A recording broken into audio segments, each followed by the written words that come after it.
তো নেশা খাওয়াইছে, নেশা খাওয়ায় তারা এই মারাটা করছে। পৃথিবীতে মায়ের চেয়ে আপন, মায়ের চেয়ে সম্মানের আর কেউ কি আছে? সেই মায়ের সম্মান যখন ধুলোয় মিশে যায়, সন্তানের বুক তখন ক্ষোভে অপমানে ফেটে চৌচির হয়ে যায়। কিন্তু সেই ক্ষোভের আগুন যখন আইনকে বুড়ো আঙুল দেখিয়ে এক নির্মম রক্তগঙ্গার জন্ম দেয়, তখন আমরা তাকে কি বলবো? ন্যায় বিচার নাকি চরম নৃশংসতা? ময়মনসিংহে তেমনই এক স্তম্ভিত করা ঘটনা ঘটে গিয়েছে, যেখানে এক মায়ের সম্মানহানির প্রতিশোধ নিতে 4 ভাই মিলে এক যুবককে তার নিজের ঘরে ঢুকে জবাই করে হত্যা করেছে।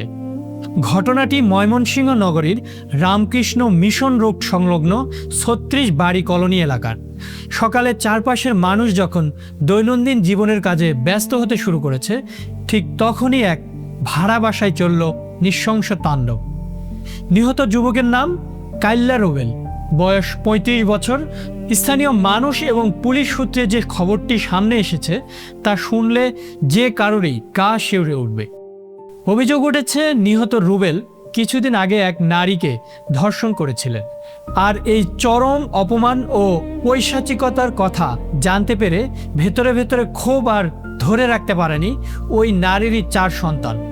রোববার সকালে 4 ভাই একজোট হয়ে ধারালো অস্ত্র হাতে সরাসরি হানা দেয় রুবেলের বাসায়।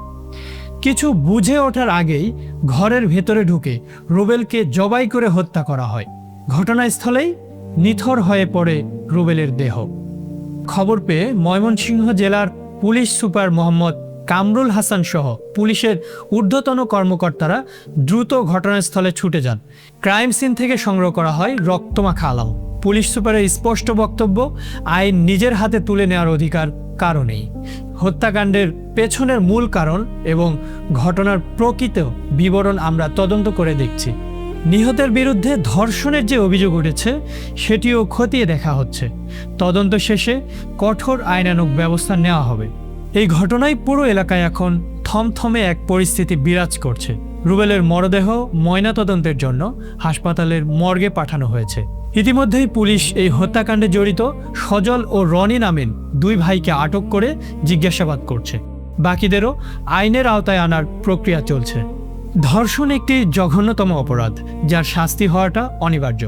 কিন্তু সেই অপরাধের বিচার যদি আদালতের কাঠগড়ায় না হয়ে ধারালো অস্ত্রের মুখে ঘরের কোনায় নির্ধারিত হয়, তবে এই সমাজ কোথায় গিয়ে দাঁড়াবে? একটি অপরাধের বদলা আরেকটি চরম অপরাধ।